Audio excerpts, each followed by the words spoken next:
আল্লাহ বলছে কোরআনে, আলাম ইয়ানি লিল্লাযীনা আমানু আন তাখশা কুলুবুহুম লিযিকরিল্লাহ। এই আমার ইমানদার বান্দা, আমায় আল্লাহর ভয়ে, আমার স্মরণের জন্য, আমার বন্দেগীর জন্য তোমার দিলটা নরম হওয়ার সময় আজও কি হয়নি বান্দা? 365 দিনে খোদার একটা বছরে যে কোনো দিন ফজরের নামাজ পড়লা না যুবক, তোমারে যেন আল্লাহ ডেকে বলে, হায় বান্দা, তাহলে কি আর কোনো দিন নামাজ পড়বা না? 30 বছর ধরে যে কোনো দিন সুদের লেনদেন ছাড়লেন না, হারাম রোজগার করেই গেলেন, আল্লাহ তাআলা যেন ডেকে বলে, বান্দা, তাহলে এই নাফরমানি কি আর কোনোদিন ছাড়বা না বান্দা? সিদ্ধান্ত নিয়ে ফেলছো তাইলে আজীবন সুদের উপরেই থাকবা, আজীবন মিথ্যার উপরেই থাকবা, তাহলে কি বান্দা এই ফয়সালায় নিয়ে ফেলছো আজীবন কাস্টমার ঠকাইয়েই যাইবা, ওজনে কমই দিয়ে যাবা, তাহলে কি এই ফয়সালা নিয়ে নিছো তোমার বিবি আজীবন বেপরদাই থাকবে? তোমার ঘরে অহরহ প্রতিনিয়ত রঙ্গিন টেলিভিশন চলবে নিয়মিত, এই ফয়সালা তোমার? ঠিক আছে বান্দা, কুলু ওয়া তামাত্তাউ কালিলান ইন্নাকুম মুজরিমুন। কোরআন শরীফের আয়াত। আল্লাহ বলছে, নাফরমান বান্দা, খাও, দুনিয়া ভোগ করো কিছুক্ষণের জন্য, শুধু মনে রেখো ইন্নাকুম মুজরিমুন, তুমি কিন্তু পাপী। এই কথাটা শুধু মনে রাখো, বাকিটা পরে হলো, ভাত খাও। হ্যাঁ হ্যাঁ, কোরআন শরীফের আয়াত এটা। কুলু ওয়া তামাত্তাউ কালিলান ইন্নাকুম মুজরিমুন। আল্লাহ যেন বলে 8টার সময় যেই নাফরমান নাস্তা খাইতে বসে, আল্লাহ বলে, বান্দা খা, কোনো অসুবিধা নাই, শুধু মনে রাখিস বেঈমান, ফজরের নামাজ পড়ো নাই, কথা কান শুধু মনে রাখো, পরে হইব অন খাও। রাত 10টা বাজে যেই নাফরমান ভাত খাইতে বসছে, আল্লাহ তাআলা যেন ডাক দিয়ে বলছে, বেঈমান খা, ভাত খা, খানা আমি আটকাইতাম না, শুধু মনে রাখিস এশার নামাজ পড়স নাই, ভাত খা বেঈমান, খানা আটকাবো না, খানা আমি জন্তু জানোয়ারও খাওয়াই, তোরে খাওয়াবো না কেন?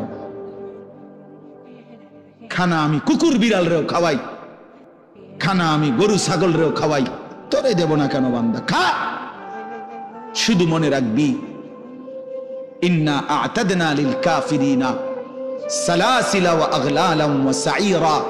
আল্লাহ বলে, প্রতিটা নাফরমানের জন্য আমি রেডি রাখছি আগুনের শিকল এবং আগুনের বেড়ি এবং জাহান্নামের আগুন। 1 নাম্বার 70 জিরাআন, 70 হাত লম্বা আগুনের শিকল দিয়ে জাহান্নামীকে হাসরের ময়দানে আল্লাহর ফেরেশতা বাঁধ দিবে। 1 2 নাম্বার 2টা হাত। দোস্ত দেখেন শুধু আমার দিকে, সূরা ইয়াসিনে আছে, ইন্না জাআলনা ফি আ'নাকিহিম আগলালান ফাহিয়া ইলাল আযকানি ফাহুম মুকমাউন।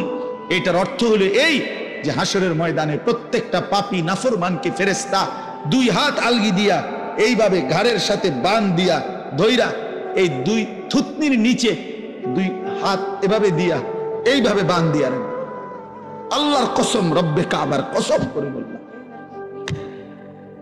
এইভাবে বাঁধ দিবে। আর কোনদিন বেঈমান চোখটাও নিচের দিকে নামাইতে পারবে না, কারণ এই থুতনি তো উঠাই দিছে উপরের দিকে, এটা দিয়ে ঠেলা দিয়া। এটা অর্থ হলো আগলালান। এই আয়াতের সূরা ইয়াসিনের এই আয়াতের অর্থ এটাই, ইন্না জাআলনা ফি আ'নাকিহিম আগলালান।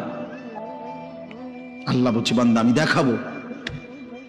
আল্লাহ ডাক দিয়ে বলে, ভাইয়া আমারও তোমারও, জওয়ানকেও বুড়োকেও। আল্লাহ বলে, বান্দা কি মনে করছো আমি রহমান না? ঠিক আছে, তুমি কি এটা শোনো নাই আমি যে কাহ্হার? তুমি তো শুনছো আমি রাহিম, তুমি কি শোনো নাই আমি জব্বার? আমি যুনতিকাম, আমি প্রতিশোধ গ্রহণকারী, আমি সারিউল হিসাব, দ্রুত হিসাবকারী, আমি জব্বার, আমি প্রবল প্রতাপান্বিত, কাহ্হার, আমি মুতাকাব্বির, আমি বারি। তুমি জানো না? আমার একটা নাম শুনলা, আমার দয়ার নামটা শুনলা, আমি যে শাস্তি দেব সেটা শোনো নাই? কি ভাইয়া, কোরআনুল কারীমের মধ্যে জান্নাতের বর্ণনা যেমন আছে, জাহান্নামের বর্ণনা নাই? কথা বলেন না কেন? তো সেগুলো কার জন্য? সেগুলো কার জন্য? মা সালাকাকুম ফি সাকার ক্বালু লাম নাকু মিনাল মুসাল্লিন। একবার সোজা বাংলা দেখেন, জাহান্নামী জাহান্নামে চিৎকার করবে, জাহান্নামের ফেরেশতা ডাক দিয়ে বলবে, বেঈমান জাহান্নামে কেন আসলি? ক্বালু লাম নাকু মিনাল মুসাল্লিন। নাফরমান বলবে, বন্ধু ফেরেশতা ভাই, আমি দুনিয়াতে নামাজি ছিলাম না। কি ছিলাম না? সরাসরি কোরআনের আয়াত। আল্লাহ বলেন, ওয়াইলুন ইয়াউমাইদিল লিল মুকাদ্দিবিন। সমস্ত মিথ্যাবাদী নাফরমান পাপীদের জন্য সেদিন জাহান্নাম। যদি বলেন কেমন নাফরমান মাওলা? আল্লাহ বলেন, ওয়া ইদা কিলা লাহুমুরকাউ লা ইয়ারকাউন। দুনিয়ায় এই নাফরমানকে যতবার বলা হয়েছিল রুকু করতে, সেজদা করতে, নামাজ পড়তে, বেঈমান নামাজ পড়ে নাই, এজন্য জাহান্নাম। কোরআনুল কারীমে আল্লাহ বলছেন, কাল্লা ইদা বালাগাতিত তারাকি। নাফরমানের মৃত্যুর সময় যখন আসবে, মালাকুল মউত আজরাইল তারে যখন ডাক দিবে, আইয়াতুহান নাফসুল খাবিসা। প্রতিটা পাপী নাফরমানের জান কবজের সময় আজরাইল যখন ডাক দিয়ে বলবে, হে খবিস আত্মা বের হ, উখরুজি, বের হ। আত্মাটা বের হতে চাইবে না। আল্লাহর নবী বলেন, কসম বাবা, নবীজি বলে মালাকুল মউত আজরাইল খপ করে ধইরা কলজা থেকে রুহুটা একটা টান দিয়া ছিঁড়া ফেলবে, একটা টান দিয়া ছিঁড়ে ফেলবে। এরপরে রুহুটা কণ্ঠনালীর কাছে এসে আটকায় যাবে। কাল্লা ইদা বালাগাতিত তারাকি। তারাকি মানে কণ্ঠনালী। ফালাউলা ইদা বালাগাতিল হুলকুম ওয়া আনতুম হিনা ইদিন তানজুরুন। এটার অর্থ এটাই। হুলকুম মানে কণ্ঠনালী, বের হতে চাইবে না রুহু। আজরাইল তখন ধৈরে টাইনা হেসরাইয়া ছিঁড়া ছিন্ন ভিন্ন করে বেঈমান নাফরমানের কলজা ছিঁড়া ফেলবে, রুহু ছিঁড়ে ফেলবে, এরপরে শরীর থেকে বের করে নিয়ে আসবে। আরে বন্ধু, এই কোরআনে আছে, আল্লাহ নিজে বলছে, এমন নির্মম মৃত্যু হলো কেন? এই নাফরমানের মউত এত কঠিন হলো কেন? তার কলজা ছিঁড়া ফেলছে, রুহু ছিঁড়ে ফেলছে, এমন মৃত্যু হলো কেন? আল্লাহর কসম বাপ, আমারেও বলি, আপনারেও বলি, আল্লাহ কোরআনে সরাসরি বলছে, এমন ভয়ানক মৃত্যু হলো কেন? ফালা সাদ্দাকা ওয়ালা সাল্লা। কারণ এই নাফরমান আমি আল্লাহর কথায় বিশ্বাস করে নাই, ওয়ালা সাল্লা, এবং নামাজ পড়ে নাই, নামাজ পড়ে নাই, নামাজ পড়ে। হ্যাঁ, বেনামাজি সন্তান মনে রাখো, বাদ দুগা খাইতে এলে খুব মাতবর, মোবাইল একখান টিপে, মোটরসাইকেল একখান চালায়। হ্যাঁ, বাহ বাহ বাহ বাহ বাহ বাহ বাহ। আর কি, আর ধরে কে?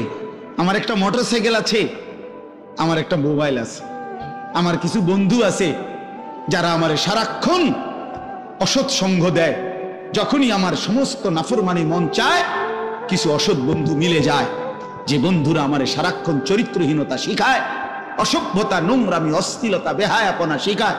এমন কিছু বন্ধু যার মিলে গেছে, একটা মোটরসাইকেল মিলে গেছে, একটা মোবাইল মিলে গেছে, তো নারীর ছবি, আড্ডা, জিনা, ব্যভিচারের দৃশ্য, মদের আড্ডা, জুয়ার আড্ডা, নারীর আড্ডা, নারীর আলাপ, অথবা মোবাইলের অস্থির ছবি দেখা, এই জিন্দেগি মুসলমান। এর জন্যই আল্লাহ তাআলা আমাদেরকে মুসলমানের ঘরে বানাইছিলেন। এই জন্যই আমার বাবা মুসলমান, এই জন্যই আমার মা মুসলমান। আল্লাহ আপনি মাফ করে দেন। ইনসাফের সাথে ভাইবেন। অনেক নওজোয়ান ভাই, সবাইরে অনুরোধ করলাম, দোস্ত আমার, ইনসাফের সাথে ভাইবেন, নিজেরে নষ্ট করেন না। ছেলেরা আমার, ভাইয়া নিজেরে নষ্ট করো না ভাই, নওজোয়ান ভাই নিজেরে নষ্ট করো না। শেষ পর্যন্ত কেউ নাই,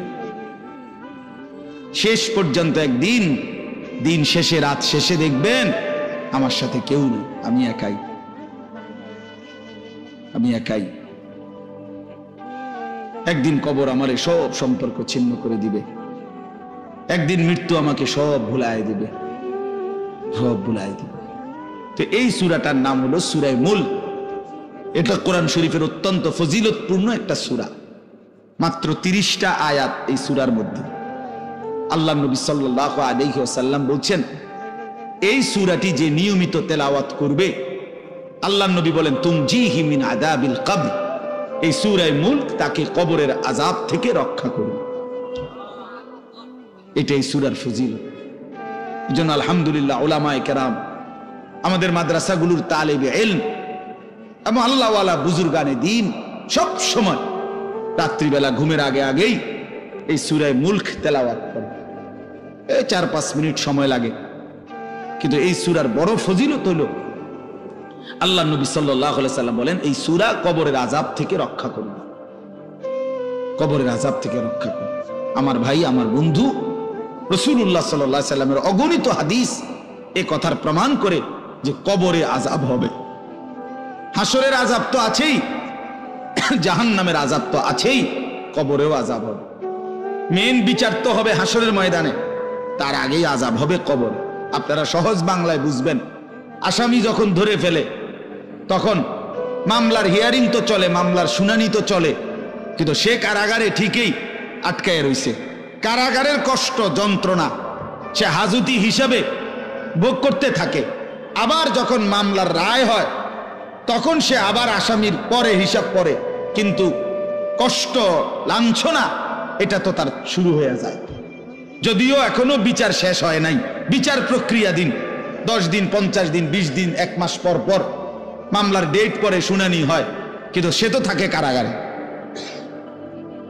সে তো থাকে কারাগারে। তো আল্লাহ পাক রব্বুল আলামিন বলেন, নাফরমান সে তো হাসরের ময়দানে বিচার হবে চূড়ান্ত, কিন্তু কবর থেকেই আযাব শুরু, কবর থেকেই আযাব শুরু। রাসূলুল্লাহ সাল্লাল্লাহু আলাইহি সাল্লাম খুব বেশি হাদিসের মধ্যে আছে, একজন বিখ্যাত সাহাবী, আপনারা সবাই ওনার নাম জানেন, ইসলামের 3য় খলিফা হযরত ওসমান রাদিয়াল্লাহু তাআলা আনহু। কিতাবের মধ্যে আছে, আমরা নিজে আত-তাযকিরা, আমার কাছে কিতাব আছে আরবি, ইমাম কুরতুবী রাহমাতুল্লাহ আলাইহির লিখিত কিতাব, ওখানে আছে হযরত ওসমান রাদিয়াল্লাহু তাআলা আনহু যখন কোনো কবরের সামনে দাঁড়াইতেন তো প্রচন্ড কাঁদতেন, ভীষণ কাঁদতেন, হাত্তা ইয়াবুল্লা লিহিয়াতাহু, কাঁদতে কাঁদতে উনার দাড়ি ভিজে যেত। তো উনার সাথীরা জিজ্ঞেস করতেন, হযরত আপনি জাহান্নামের কথা বললেও এত কাঁদেন না, অথচ কবর দেখলে এভাবে কাঁদেন কেন? তো তিনি বলতেন, ইন্নাল কবরা আউয়ালু মানাজিলিল আখিরাহ, শোনো, কবর হচ্ছে আখিরাতের প্রথম ঘাঁটি। ফাইন নাজা মিনহু ফামা বাদাহু আইসারু মিনহু, যদি কোনো ব্যক্তি এই কবরের ঘাঁটিতে বাইচা যায়, পরবর্তী সবগুলো ঘাঁটি তার জন্য সহজ। ওয়া ইন লাম ইয়ানজু মিনহু ফামা বাদাহু আশাদ্দু মিনহু, এই কবরে এই ঘাঁটিতে যে জিততে পারবে না, বাঁচতে পারবে না, তো পরবর্তী সবগুলো ঘাঁটি তার জন্য তার চাইতে বেশি কঠিন। এই কথার কারণে আমি ভয় পাই, কবর দেখলে আমার মনে পড়ে, হায় আমি এই কবরের আযাব থেকে বাঁচবো কিনা, এই ভয়ে আমার কাঁদতে থাকি। তো এরপরে তিনি বলছেন, হযরত উসমান রাদিয়াল্লাহু তাআলা আনহু বর্ণনা করেন যে আল্লাহর নবী সাল্লাল্লাহু আলাইহি সাল্লাম বলছেন, আমার ভাই খেয়াল করে শুনেন, নবীজি নিজে বলছেন, আল্লাহ রাসূল সাল্লাল্লাহু আলাইহি সাল্লাম জীবনে কোনোদিন একটা শব্দ বানায়া বলছেন? কথা বলেন, অতিরিক্ত বলছেন, বেশতি বলছেন, শুধু ভয় দেখানোর জন্য বলছেন না, তামাশা করে বলছেন? এটা আপনাদের ইয়াকিন তো? কথা বলেন না। আল্লাহ নবী সাল্লাল্লাহু আলাইহি সাল্লাম বলেন, মা রাআইতু মানজারান কাত্তু ইল্লা ওয়াল কবরু আফজাউ মিনহু। রাসূলুল্লাহ বলেন, হযরত ওসমান বর্ণনা করেন যে আমি নবীজির জবানে শুনছি, নবীজি বলছেন, হে আমার উম্মত, আল্লাহর কসম উম্মত, কবরের চাইতে অধিক ভয়ানক কোন আযাবের দৃশ্য আমি রাসূল মুহাম্মদ দেখি নাই, আমি দেখি। রাসূলুল্লাহ সাল্লাল্লাহু আলাইহি সাল্লাম বলছেন, প্রিয় ভাই আমার, আল্লাহর নবী সাল্লাল্লাহু আলাইহি সাল্লামের সরাসরি হাদিস, যে ব্যক্তি কবরের 3টা প্রশ্নের জবাব দিতে পারবে না, রাসূলুল্লাহ সাল্লাল্লাহু আলাইহি সাল্লাম বলেন, আল্লাহ তাআলার পক্ষ থেকে তখন ফেরেশতাদের কাছে ঘোষণা আসবে, আফরিশুহু মিনান নার ওয়ালবাসুহু মিনান নার ওয়াফতাহু লাহু বাবান ইলান নার। আমার এই নাফরমান বান্দার কবরে জাহান্নামের বিছানা বিছিয়ে দাও, জাহান্নামের পোশাক পরিয়ে দাও, আর জাহান্নাম বরাবর তার জন্য কবর থেকে দরজা খুলে দাও। ফেরেশতারা যখন এই কার্যক্রমটা শেষ করবে, প্রথম জাহান্নামের বিছানা বিছায় দিছে, পোশাক পরায় দিছে, জাহান্নাম বরাবর দরজা খুলে দিছে। আল্লাহ নবী সাল্লাল্লাহু আলাইহি ওয়াসাল্লাম বলেন, একজন ফেরেশতা এসে তখন ফায়ুদরাবু লাহু বিমিতরাকাতিন মিন হাদিদিন, নবীজি সাল্লাল্লাহু আলাইহি ওয়াসাল্লাম বলেন, তখন একটা লোহার হাতুড়ি, লোহার গুর্জ, লোহার হাতুড়ি দিয়ে একজন ফেরেশতা তাকে একটা আঘাত করবে। কি আঘাত, কোথায় আঘাত করবে? সরাসরি হাদিসের শব্দ, বরবাতান বাইনা উজুনাইহি, তার দুই কান বরাবর একটা আঘাত করবে। রাসূলুল্লাহ সাল্লাল্লাহু আলাইহি ওয়াসাল্লাম বলেন, ফায়াসিহু সাইহাতান, ওই নাফরমান তখন এত জোরে চিৎকার করবে, ইয়াসমাউহা মান ইয়ালিহি ইল্লা সাকালাইন, মানুষ এবং জিন ব্যতীত আল্লাহর সমস্ত সৃষ্টি ওই বেঈমানের চিৎকার শুনতে পাবে। এই কবরের আযাব। ছেলেরা আমার, দোস্ত আমার, বাপ আমার, বন্ধু আমার, আপনি হাসলেও কবরে যাইতে হবে, কাঁদলেও কবরে যাইতে হবে। রাজপ্রাসাদের ওই অট্টালিকাতে যে থাকে সেও একদিন মরে যাবে, জীর্ণ কুঠিরে কুড়ে ঘরে যে থাকে সেও মরে যাবে। জীবনে যে কোনোদিন সুখ দেখে নাই, দুঃখের সাগরে, তারও মৃত্যু হবে। জীবনে যে কোনোদিন দুঃখ দেখে নাই, সুখের সাগরে ভাসছিল, তারও মৃত্যু হবে, সেও মরে যাবে। কবর নিশ্চিত, কবর নিশ্চিত। অমি ওয়ারাইহিম বারযাখুন ইলা ইয়াউমি ইউবআসুন, আল্লাহ তাআলা মৃত ব্যক্তিকে বলবে, বান্দা, কোরআন শরীফের আয়াত, এখন থেকে নিয়ে ইসরাফিলের ফুঁতে হাসরের ময়দানে উঠানো পর্যন্ত বারজাখ মানে কবরের জীবনে পড়ে থাকো। ভেবে দেখেন, ভেবে দেখেন, শুধু 1 মিনিট। আমিও ভাবি, আপনিও ভাবেন।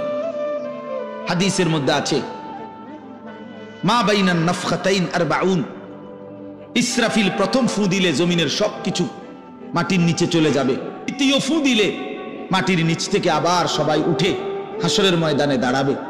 তো নবীজি সাল্লাল্লাহু আলাইহি সাল্লাম বলছে, এই 2 ফুঁয়ের মাঝখানে ব্যবধান হবে 40। তো মুহাদ্দিসিনে কেরাম, ওলামায়ে কেরাম বলেন, কেউ কেউ এই 2 ফুঁয়ের মাঝখানে ব্যবধান হতে পারে 40,000 বছর। তাহলে ধরে নেন, সর্বশেষ যেই লোকটা কবরে গেছে, যদি তার কবরে আযাব হয়, তাহলে তার কবরের আযাব ভোগ করতে হবে 40,000 বছর। এবার বলেন তো, এখন যারা মরতেছে, এবার বলেন তো রাসূলুল্লাহ সাল্লাল্লাহু আলাইহি সাল্লামের জামানায় যারা মারা গেছে, এবার আরো পিছনে যান, ইব্রাহিম আলাইহিস সালামের জামানায় যারা মারা গেছে, এবার আরো পিছনে যান, নূহ আলাইহিস সালামের জামানায় যেই অবিশ্বাসী বেঈমানগুলো মারা গেছে, তারা আজকে কত বছর যাবত কবরে আযাব ভোগ করতেছে। বুঝছেননি আমার কথাটা? হ্যাঁ, কোরআন শরীফে আছে, ওমান আ'রাযা আন যিকরি ফাইন্না লাহু মাঈশাতান দানকা ওয়া নাহশুরুহু ইয়াওমাল কিয়ামাতি আ'মা। আল্লাহ বলেন, আমার স্মরণ থেকে যে মুখ ফিরায় নিল, আমার বন্দিগি, আমার ইবাদত, আমার হুকুম পালন, আমি তার জীবন করে দেব সংকীর্ণ, এবং তার হাসরের ময়দানে উঠাবো অন্ধ। এই জীবন সংকীর্ণ করার একাধিক তাফসির, এর মধ্যে একটা তাফসির হলো এইটা, যে আল্লাহ জীবন সংকীর্ণ করে দিবে মানে তার কবরের মধ্যে তার কবরটাকে একেবারে সংকীর্ণ করে দিবে। আল্লাহ রাসূল বলছে, নাফরমানের কবর রাইখা যখন ফেরেশতা চলে যাবে, কবর ডান পাশের মাটি তারে একটা চাপ দিবে বাম দিকে, বাম দিকের মাটি এক ডান দিকে, আল্লাহর কসম ডান পাশের হাড্ডি পাজর ভাঙ্গা ডান দিকে বাম দিকে চলে যাবে, বাম দিকের হাড্ডি পাজর ভাঙ্গা। রাসূলুল্লাহ সাল্লাল্লাহু আলাইহি ওয়াসাল্লাম বলছে, বন্ধু দেখেন, হাত্তা তাখতালিফা আদলাউহু, এই 2 আঙ্গুল যেভাবে এভাবে একটাটার ভিতরে ঢুকে গেছে, খোদার কসম ডান পাশের হাড্ডি পাজর বাম পাশের হাড্ডি পাজর এইভাবে একটার ভিতরে ঢুকে যায়। এটার অর্থ এটা। হ্যাঁ, রাসূলুল্লাহ সাল্লাল্লাহু আলাইহি সাল্লাম একদিন হযরত বারা ইবনে আযিব রাদিয়াল্লাহু তাআলা আনহু থেকে বর্ণিত, নবীজি একদিন এক সাহাবীর জানাজা পড়তে গেছেন। জানাজা পড়তে গিয়ে খালি কবরের সামনে কিছুক্ষণ দাঁড়াইছেন, তখনও উনারে কবরে রাখে নাই, জানাজাও পড়ায় নাই। নবীজি আগে গিয়া কবরটার সামনে দাঁড়াইছে। হযরত বারা ইবনে আযিব বলেন, আমরা নবীজির সাথে ছিলাম। আল্লাহর নবী সাল্লাল্লাহু আলাইহি সাল্লাম কবরের খালি এই কবর দেখা অঝরে কাঁদতে শুরু করছে। আমরা সবাই সাহাবীরা নবীজির সাথে কাঁদতে শুরু করলাম। অনেকক্ষণ কাইদা নবীজি চোখের পানি মুইছা আজীব কথা বলছে নবী।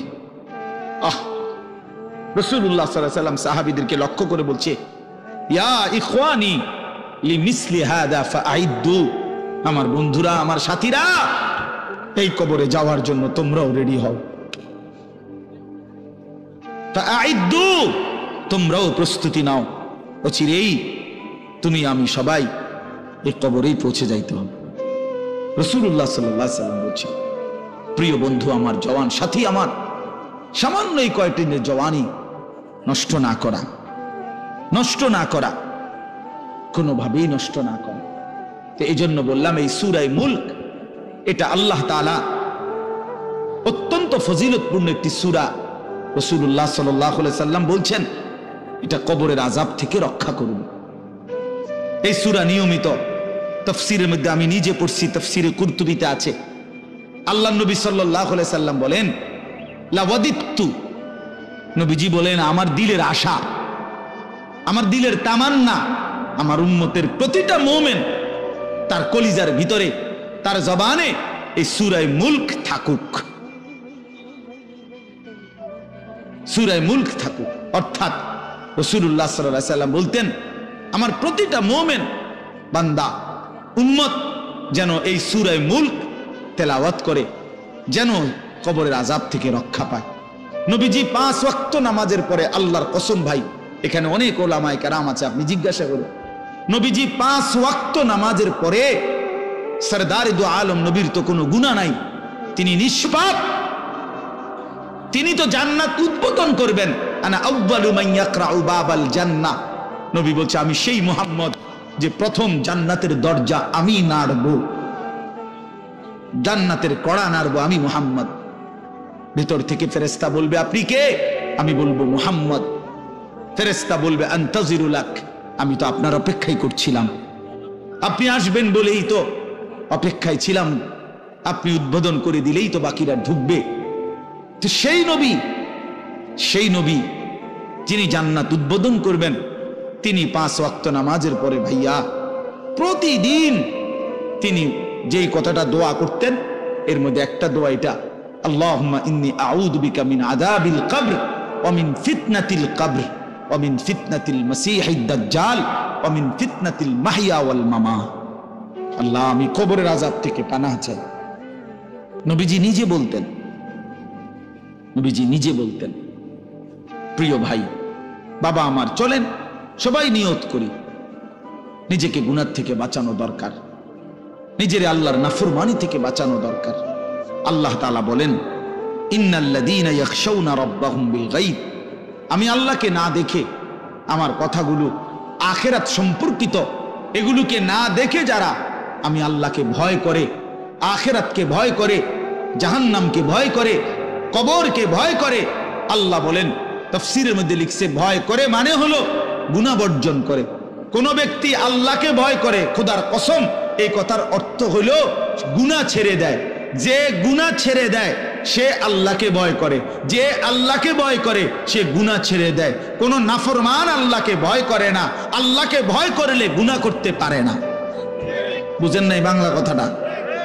এটা একটা কাগজের এই পিঠ ও পিঠ, কাগজের এই পিঠ ওই পিঠ, এই পিঠে যদি লেখা আছে আল্লাহর ভয়, তো ওই পিঠে লেখা থাকবে গুনাহ বর্জন। যে গুনাহ ছেড়ে দেয় সে অটোমেটিকলি আল্লাহকে ভয় করে, যে আল্লাহকে ভয় করে সে গুনাহ বর্জন করে। এই জন্য তাকওয়ার অর্থ আল্লাহর ভয়, এটার প্রথম অর্থ হইল গুনাহ বর্জন। মান খাশিয়ার রহমান, আল্লাহকে ভয়, এটার প্রথম অর্থ গুনাহ বর্জন, গুনাহ বর্জন। আমার শায়েখ আল্লামা মুফতি মুশতাকুন নবী সাহেব সব সময় চিল্লায় মাহফিলে, অনেক সময় হাজারি করে বলে যে বাপ, গুনাহ আগুন, গুনাহ আগুন, গুনাহ আগুন। প্রতিটা গুনার পিঠে, ওই পিঠে আগুন আছে। নারীর প্রতিটা বেপর্দা দৃশ্যের মধ্যে খোদার কসম আগুন জ্বলে। ওই সিনেমার নর্তকীর শরীরে আগুন জ্বলে, ওই নায়িকার শরীরে আগুন জ্বলে। মোবাইলের ওই অস্থির ছবির মধ্যে আগুন জ্বলে, মদের আড্ডায় আগুন জ্বলে, জুয়ার আড্ডায় আগুন জ্বলে, সুদের টাকায় আগুন জ্বলে, ঘুষের টাকায় আগুন জ্বলে, বেপর্দা নারীর শরীরে আগুন জ্বলে। ওইটা রূপ না, ওইটা আগুন, ওইটা জাহান্নাম, ওইটা জাহান্নাম। আল্লাহ তাআলা বলেন ইন্নাল্লাযীনা ইয়াখশাউনা রাব্বাহুম বিল গায়ব।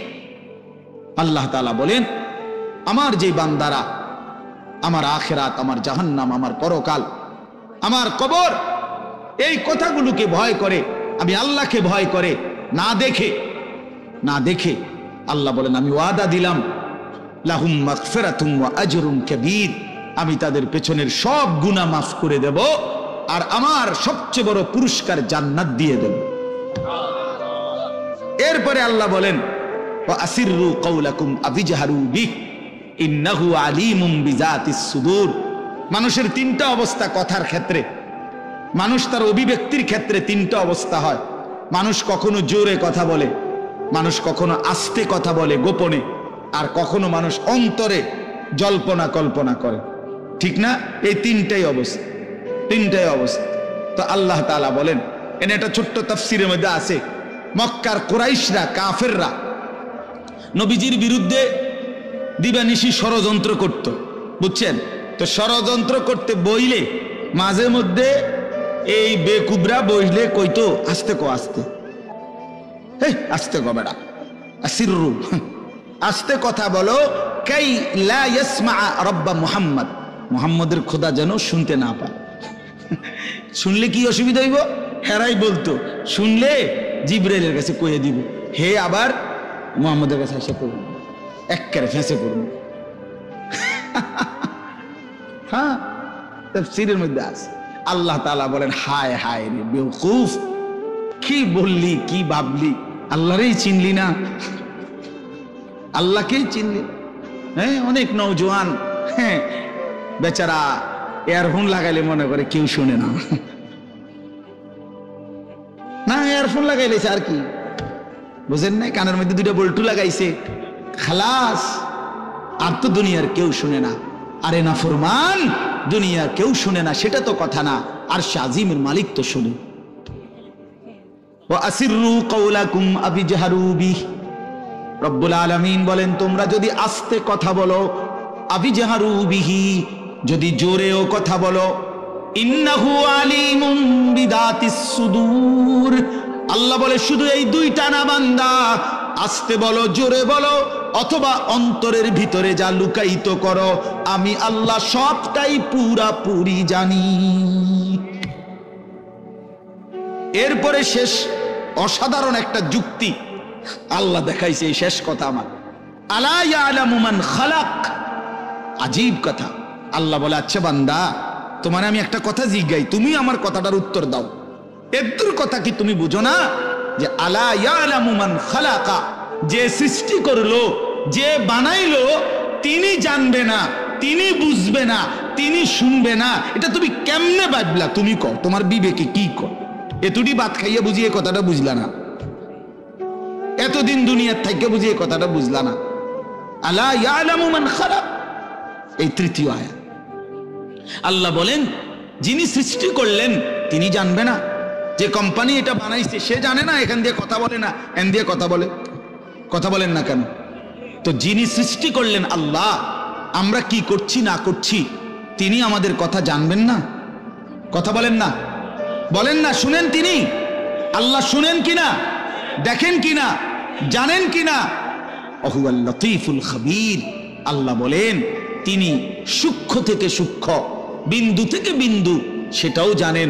খবীর, পুরা সৃষ্টির খবর একসাথে তিনি পূর্ণ রাখেন, পূর্ণ রাখেন। এজন্য দোস্ত আমার, রাত 2টা বাজে, নওজোয়ান মনে করছে চারিদিকে কেউ জেগে নাই, সবাই ঘুমায় গেছে, এজন্য সে মোবাইলের উলঙ্গ ছবি দেখছে। আল্লাহ ডাক দিয়া বলে আনিস আমি আছি। মালিক ডাক দিয়া বলে আলাম ইয়ালাম বিআন্নাল্লাহ ইয়ারা, তুমি কি এই ভেবেছো তুমি জানো না বান্দা আমি যে সারাক্ষণ তোমাকে দেখি? আল্লাহ তাআলা রাতেও দেখে, দিনেও দেখে, একাকীও দেখে, প্রকাশ্যও দেখে, অন্ধকারেও দেখে, আলোতেও দেখে। সাত আসমানের উপরে কোনো ফেরেশতা হাঁটলেও মালিক দেখে, সাত তবক জমিনের নিচে কোনো পিঁপড়া হাঁটলেও মালিক দেখে। আটলান্টিক মহাসাগরের যে প্রাণী গভীর তলদেশে, আল্লাহ তাকেও দেখে। হিমালয়ের সুউচ্চ চূড়ায় যে প্রাণী, আল্লাহ তাকেও দেখে, তাকেও দেখে। ওয়ায়ালামু মা ফিল বাররি ওয়াল বাহর, জলে স্থলে যা আছে আল্লাহ বলেন সব তিনি জানেন। ওমা তাসকুতু মিন ওয়ারাকাতিন ইল্লা ইয়ালামুহা, একটা গাছের পাতাও যদি পড়ে আল্লাহ বলেন আমি তাও জানি। ওয়ালা হাববাতিন ফি যুলুমাতিল আরদ, মাটির তলদেশে যে চারা দানা বীজ তোমরা রোপণ করছো, বপন করছো, আল্লাহ বলে কোন দানা কোন চারা আমি তাও জানি। ওয়ালা রাতবিন ওয়ালা ইয়াবিসিন, শুকনায় কি আছে ভিজাতে কি আছে আমি সব জানি। ইল্লা ফি কিতাবিম মুবিন, ওহ মালিক বলে শুধু জানি না রে বান্দা, ওরা আমি সব কিছু আমার তাকদীরে লৌহে মাহফুজের মধ্যে স্পষ্ট করে লিখে রাখছি, লিখে রাখছি, লিখে রেখেছি।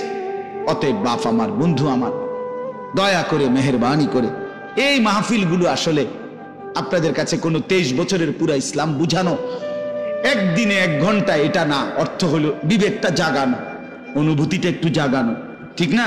একটু যেন মানসিকতাটা বাড়ে, একটু মানসিকতাটা যেন পারে। দুনিয়া ভুলেন, আখেরাত ফিকির করে, আখেরাতের ফিকির করে, আখেরাতের ফিকির করে। যুবক ভাই নিজের ক্ষতি করেন না, নওজোয়ান ভাই নিজের ক্ষতি করেন। আল্লাহর ওয়াস্তে ভাইয়া, চরিত্রহীনতার এই জিন্দেগি সুখ দেয় না।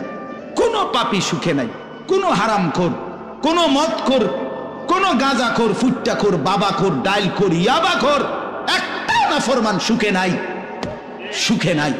কোন বেপরদা নারী সুখে নাই। আমি চ্যালেঞ্জ করলাম, চ্যালেঞ্জ করলাম, কোন হারামখোর, সুদখোর, গাঁজাখোর একটাও সুখে নাই, একটাও সুখে নাই, একটাও সুখে নাই। কোন নাফরমান সুখে থাকে না বন্ধু। সেজদাতে সুখ আছে, আল্লাহকে ডাকলে সুখ আছে, আল্লাহকে ডাকলে সুখ আছে, মালিকের সেজদায় সুখ আছে। এজন্য চলেন ইনশাআল্লাহ, নিয়ত করি আল্লাহকে ডাকবো ইনশাআল্লাহ। হারাম ছেড়ে দেই, আল্লাহর নাফরমানি ছেড়ে দেই। আল্লাহ আমাদের সবাইকে কবুল করে নেন। আমার ভাই, আপনাদের কাছে আমার একটা ছোট্ট অনুরোধ। আজকে আমাদের যেই মেহমান এসেছেন, আলহামদুলিল্লাহ আমার অনেক অনেক মহব্বতের মানুষ, হযরত মাওলানা হারিস উদ্দিন সাহেব দামাত বারাকাতুহুমুল আলিয়া, অনেক সুন্দর বয়ান করে। আমি তো কতক্ষণ দমকাইয়া এক কিনার করে লাইছি, আপনার মনে হচ্ছে একটা কাজ্জা লাগছে, বুঝছেন না? একটা ঝগড়া লাগছে যে এরুম এরুম হয়েছে। এইটা তো কোনো ওয়াজ না, এটি কোনো ওয়াজের জাতো না, কিন্তু ওয়াজ শুনবেন এখন ইনশাআল্লাহ। আপনাদের কাছে অনুরোধ, হযরত মাওলানা হারিস উদ্দিন দামাত বারাকাতুহুম, তিনি আমাদেরও শ্রদ্ধেয়, আমাদের বয়স্ক, আমাদের চাইতো প্রবীণ আলেমে দ্বীন। আজকে বহুদিন যাবত আল্লাহর কথা চারদিকে বলে বেড়াচ্ছেন। আলহামদুলিল্লাহ মাওলানা সাহেব হযরত এখানে এসেছেন।